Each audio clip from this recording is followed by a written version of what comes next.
Golden touch, सपनों के पीछे का अंधेरा। आज मैं आपको एक ऐसी कहानी सुनाने जा रहा हूं जो आपके रोंगटे खड़े कर देगी। ये कहानी दिल्ली जैसे चमचमाते शहर की है, जहां दिन में सपने बुने जाते हैं और रात में जागता है। ये कहानी है एक मसाज पार्लर की, जिसका नाम था गोल्डन टच। बाहर से ये आलीशान स्पा था जो रिलैक्सेशन और सुकून का वादा करता था, लेकिन अंदर छुपा था एक ऐसा घिनौना राज जो इंसानियत को शर्मसार कर दे। दिल्ली की चकाचौंध भरी रौनक के पीछे एक ऐसा अंधेरा छुपा है जो सपनों को नरक में बदल देता है। एक मसाज पार्लर जिसका नाम था गोल्डन टच, बाहर से स्वर्ग, अंदर से नर्क। आज की कहानी है नेहा की, जिसने सोचा था कि उसे नौकरी मिल गई, लेकिन असल में वो एक ऐसे जाल में फंस चुकी थी जहां से वापसी नामुमकिन थी।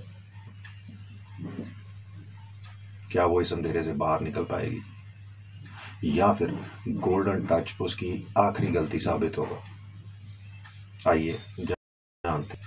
नेहा एक छोटे से गांव की लड़की, जिसकी आंखों में बड़े बड़े सपने थे। वो दिल्ली आई थी, कॉलेज की पढ़ाई पूरी करने के बाद अपने पैरों पर खड़े होने का सपना लिया। उसके पास ना ज्यादा पैसे थे, ना कोई बड़ा रसूख, बस थी तो हिम्मत और एक जलती हुई चाह। लेकिन दिल्ली जैसे शहर में सपने सस्ते नहीं आते। हर दिन वो नौकरी की तलाश, रेज्यूमे भेजती, इंटरव्यू देती, लेकिन हर बार निराशा हाथ लगती। एक दिन थक हार कर वो एक कॉफी शॉप में बैठी, जब उसकी नज़र एक अखबार के विज्ञापन पर पड़ी। गोल्डन टच स्पा में लड़कियों की ज़रूरत, हाई सैलरी, फुल सिक्योरिटी, तुरंत कॉल करें। नेहा की आंखें चमक उठी। हाई सैलरी, सिक्योरिटी, उसके दिमाग में सवाल उमड़े, लेकिन सपनों की भूख ने उन्हें दबा दिया। उसने तुरंत फोन उठाया और नंबर डायल किया। दूसरी तरफ से एक मखमली आवाज आई। हेलो, गोल्डन टच स्पा, आप किस बारे में बात करना चाहेंगे? नेहा ने हड़बड़ाते हुए अपनी डिटेल्स दी। उसी शाम उसका इंटरव्यू फिक्स हो गया। अगले दिन नेहा गोल्डन टच स्पा पहुंची। सामने एक विशाल बिल्डिंग थी, जिसके शीशे की दीवारें सूरज की रोशनी में चमक रही थी। बड़ा सा बोर्ड लटक रहा था, गोल्डन टच, एक्सपीरियंस हेवन। सुनहरी लाइट्स, महंगी कारें और खूब खुशबूदार लॉबी। हर चीज ऐसी थी जैसे कोई 5 सितारा होटल।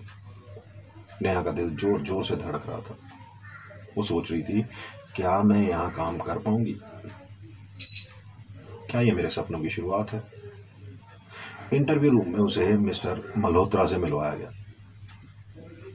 मल्होत्रा एक मंझा हुआ बिजनेसमैन लगता था। महंगा सूट, चमकती घड़ी और चेहरे पर हल्की मुस्कान। उसकी बातें इतनी मीठी थी कि नेहा का डर पिघलने लगा। नेहा, तुम्हारे पास पोटेंशियल है। हम यहाँ सिर्फ स्पा नहीं चलाते, हम लोगों के सपनों को हकीकत में बदलते हैं। तुम हमारे साथ काम करोगी तो तुम्हारी जिंदगी बदल जाएगी। नेहा ने हामी भरी। उसे नौकरी मिल गई। पहली सैलरी का चेक देकर उसकी खुशी का ठिकाना नहीं रहा। उसने अपनी माँ को फोन किया। माँ, मैंने कर दिखाया, अब सब ठीक हो जाएगा। लेकिन उसे क्या पता था कि वो एक ऐसे दलदल में कदम रख चुकी थी जहां से निकलना आसान नहीं था। पहले कुछ दिन तो सब नॉर्मल था। नेहा को मसाज थेरेपिस्ट की ट्रेनिंग दी गई। वो क्लाइंट से मिलती, उनकी थकान दूर करने की कोशिश करती, लेकिन धीरे धीरे उसे कुछ गड़बड़ नजर आने लगी। दिन में तो स्पा में आम लोग आते थे, बिजनेसमैन, टूरिस्ट और कुछ अमीर घरों की औरतें।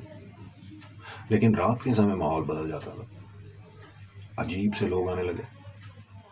कई बार नेहा ने देखा कि कुछ लड़कियां जो स्पा में काम करती थी, क्लाइंट्स के साथ बाहर जाती थी और फिर वापस नहीं लौटती। जब उसने सीनियर स्टाफ से पूछा वो लड़कियां कहाँ गई, तो जवाब मिला छुट्टी पर है, तुम ज़्यादा सवाल मत करो। नेहा का मन बेचैन रहने लगा। उसे रात में अजीब अजीब आवाज़ें सुनाई देती, कभी किसी के रोने की आवाज़, कभी भारी कदमों की आहट। एक बार उसने बेसमेंट का दरवाज़ा देखा जिसमें हमेशा ताला लगा रहता था। जब उसने एक सहकर्मी से पूछा वहाँ क्या है, तो जवाब मिला वहाँ कोई नहीं जाता, भूल जाओ।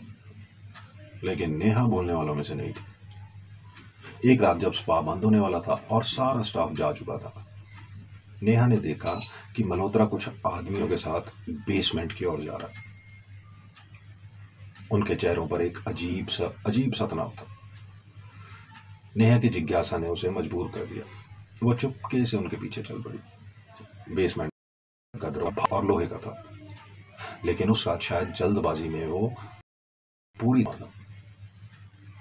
नेहा ने धीरे से दरवाजा खोला और अंदर झांका। अंधेरा, घुप अंधेरा, लेकिन एक दो टिमटिमाते बल्ब की रोशनी। नेहा की नजरें उस दृश्य पर पड़ी जो उसकी रूह को झकझोर गया। वहां पिंजरे लगे थे, लोहे के पिंजरे, जैसे जानवरों को रखने के लिए, और उन पिंजरों में लड़कियां बंद थी। कुछ रो रही थी, कुछ चुप। कई के चेहरे पर चोटों के निशान थे, कुछ के कपड़े फटे हुए थे, कुछ बस एक चादर में लिपटी थी। उनकी आंखों में डर था, लेकिन सबसे ज्यादा निराशा। नेहा के पैर कांपने लगे, उसके गले में चीख अटक गई। वो पीछे हटने लगी, तभी उसकी नजर एक पुरानी मेज पर पड़ी। मेज पर एक खुली लेजर बुक रखी थी। उसने कांपते हाथों से वो किताब उठाई। क्लाइंट लिस्ट 50,000 पर गर्ल। हर पेज पर लड़कियों की डिटेल्स थी, उम्र, रंग, कद, और सबसे खौफनाक, किसे बेचा गया। कुछ लड़कियों के नाम के आगे लिखा था delivered to Dubai, sent to Bangkok. Neha का दिल जोर जोर से धड़क रहा था। उसके हाथ पैर ठंडे पड़ गए। वो जैसे ही पीछे मुड़ी, उसके सामने था मल्होत्रा। उसकी आंखों में अब वो मीठी मुस्कान नहीं थी, सिर्फ एक वहशी दरिंदगी थी। बहुत देख लिया नेहा, उसने धमकाते हुए कहा। पलक झपकते ही दो गार्ड्स ने नेहा को पकड़ लिया। उसके मुंह पर एक रुमाल रखा गया जिससे तेज गंध आ रही थी। नेहा का सिर चकराने लगा। तभी एक सुई उसकी बाह में चुभी। ड्रग्स, सब कुछ धुंधला पड़ने लगा। उसकी आंखें बंद होने लगी। आखिरी बार उसने देखा खुद को एक वैन में धकेले जाते हुए। जब नेहा को होश आया तो वो एक चलती वैन में थी। चारों ओर घायल, डरी हुई लड़कियां, कुछ सिसक रही थी, कुछ बस खामोश। ट्रक की दीवारें बंद थी, कोई खिड़की नहीं, कोई रास्ता नहीं। नेहा का शरीर दर्द से चीख रहा था, लेकिन उसका दिमाग चीख रहा था मुझे जीना है, मुझे लड़ना है। उसने धीरे धीरे अपने बंधे हुए हाथों को रगड़ना शुरू किया। रस्सी ढीली होने लगी। उसने देखा कि वैन का पिछला दरवाजा थोड़ा खुला था। वो जानती थी ये उसका आखिरी मौका था। वैन तेज रफ्तार में थी। कूदना मतलब मौत को दावत देना, लेकिन ना कूदना मतलब जिंदगी से भी बदतर कुछ। नेहा ने आंखें बंद की, अपनी माँ का चेहरा याद किया और फिर छलांग लगा दी। वो सड़क पर गिरी, खून बहने लगा। उसका शरीर टूट रहा था, लेकिन उसने हार नहीं मानी। वो खुद को संभालते हुए उठी और भागने लगी, अंधेरे में, सन्नाटे में। नेहा जानती थी कि पुलिस पर भरोसा नहीं किया जा सकता। वो भी इस गंदे धंधे का हिस्सा थे। हजारों की घूस लेकर वो आंखें बंद कर लेते थे। वो एक सुनसान जगह पर रुकी। वहां उसने अपना फोन निकाल लिया, जो उस किसी तरह वो अपने निजी कपड़ों में छुपाने में कामयाब हो गई। बमुश्किल वो चालू हुआ। नेहा ने उस फोन से बेसमेंट की तस्वीरें, लेजर बुक के पेज और लड़कियों के वीडियो सब सोशल मीडिया पर अपलोड कर दिया। कुछ ही घंटों में वो वीडियो वायरल हो गया।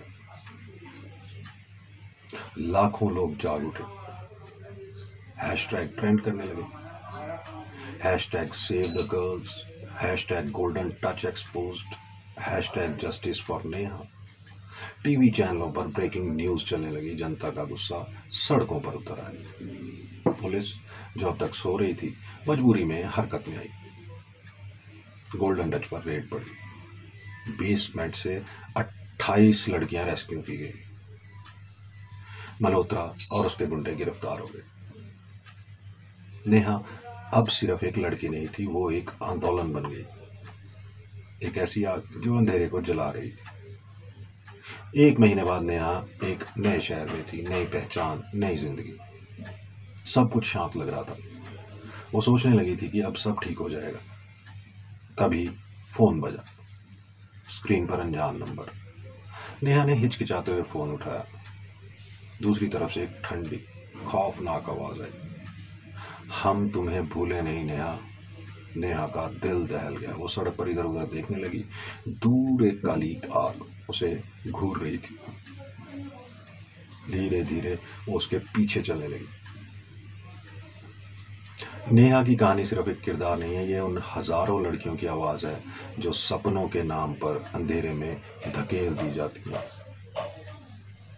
अगर आपको कभी कुछ गलत लगे तो चुप मत रहिए, आवाज उठाइए, क्योंकि जब सच सामने आता है तो अंधेरा हार जाता है। इस वीडियो को शेयर करें ताकि ज्यादा से ज्यादा लोग जागरूक हों। और हाँ, कमेंट में बताइए अगर आप नेहा की जगह होते तो क्या करते। सब्सक्राइब करें स्टोरीज बाय साधु। फिर मिलता हूं एक और नई सच्ची कहानी के साथ। धन्यवाद।